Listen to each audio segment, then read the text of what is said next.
ክቡር ጠቅላይ ሚኒስትርን ለተናገሩት ንግግር አመሰግናለሁ። አክሱም ውስጥ ያሉ ሙስሊሞች 30 ኪሎ ሜትር ሄደው እንዲቀበሩ ከተገደዱ የሞቱት የከለከሉት ናቸው፣ ያ ሰውዬ አይደለም ብለዋል። አክሱም የኢትዮጵያ ክፍል ነች።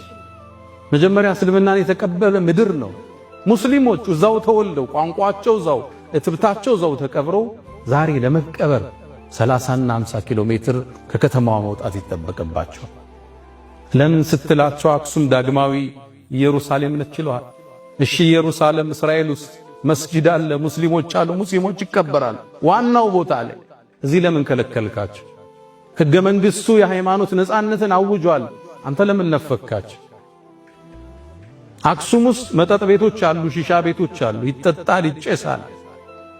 ሶላት ያው ሙስሊሞች የመርየምን ቅድስነት የተቀበሉ የኢየሱስን ነብይነት ያጸደቁ ክርስቲያኖችን የመጽሐፍ ሰዎች ብለው ያሉት ሙስሊሞች መጠጥ ከሚጠጡ ተራቁበት።